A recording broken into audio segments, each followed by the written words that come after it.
This is called a Venn diagram situation. 3 small scars on knuckles make sounds in the early morning.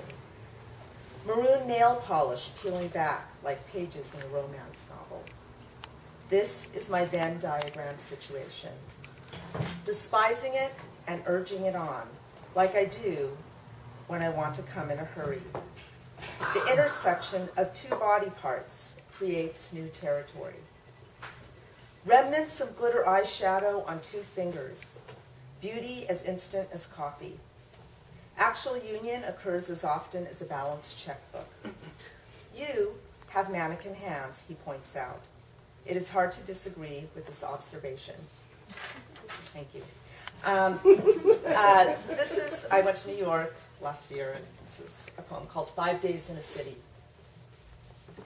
The houseplant moved on its own volition across the planked floor. Trails of laughing beetles, an eye, an egg, a riverbed. Twins growing in the belly of her niece. Imprint. Ginkgo leaves spilling from trees in front of brick facades. The grandmother adorned in costume jewelry sips from a flask of brandy in the morning. The mother holds her arm up high, an unlit match in her hand. Broken, she tells her children. Your arms are broken too. We're going to hospital. Sunken cheeks of models, tiny birds fallen out of nests. A paper boat adrift on a lake. She considers forgiveness.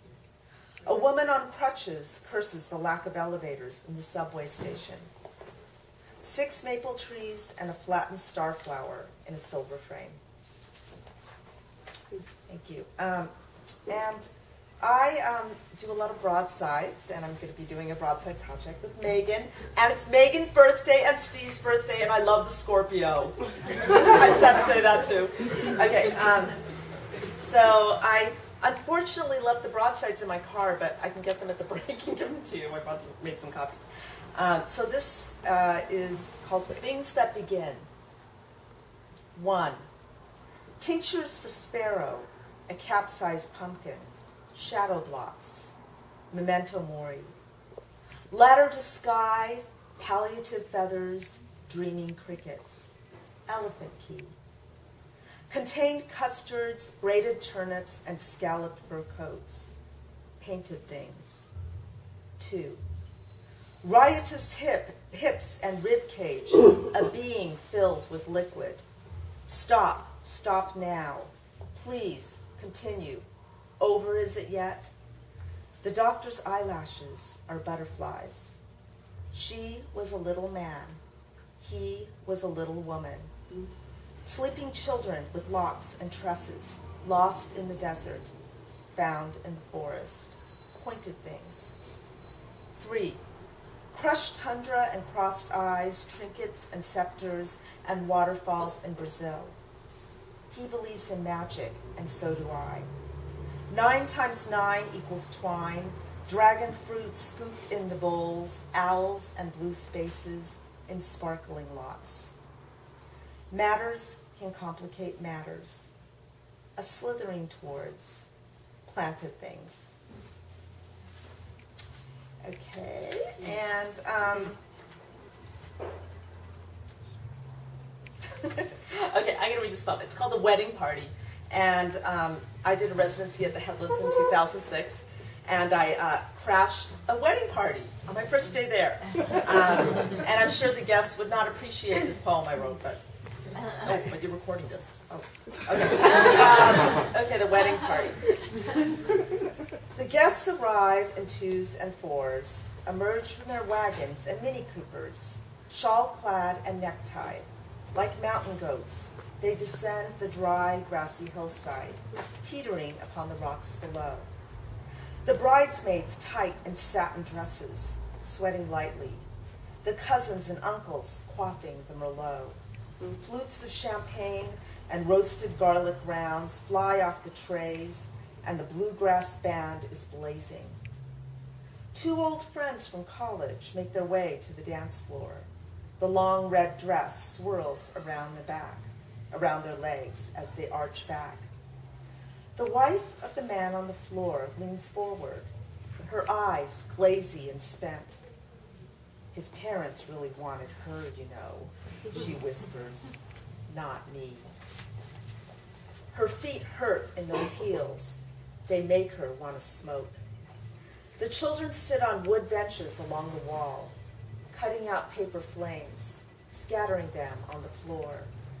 The wedding guests spin on their heels, splashing the Merlot on neckties and shawls, whispering bitter things, such bitter things, as the children stomp on the flames until their feet hurt. And thank you. And this is called Second Head. Second head. I am growing a second head on my left shoulder, a decidedly thick neck. I can see myself now. I think less. Tennis shoes are smoldering on the hood of my car. They smell like Denny's bacon. The waiter is spilling coffee on my French toast, and my second head has a look of breakfast disgust. When is squatting accepted in public areas, she asked me, my second head. In the forest, I said, then French kissed her and bit her tongue, which was not quite fully formed yet.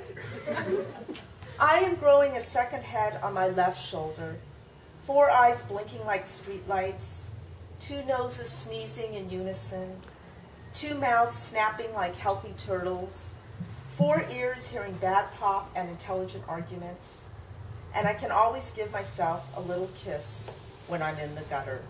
Is my time up? Okay, last ball. Okay, okay, I'll read this. Butcher.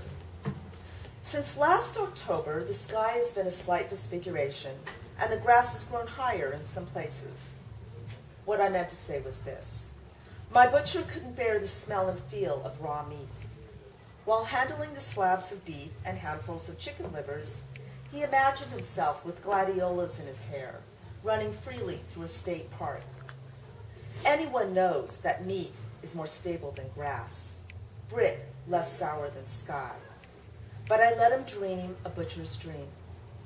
So when I would come by every Monday morning to pick up my week's supply of steaks, I'd say, "Hello, Bob, lovely golden day, isn't it?" He'd reply, "I'm full of orange sections and French novels." Then I'd say, the usual, 4 marigolds in full bloom and lots of green grass. How much?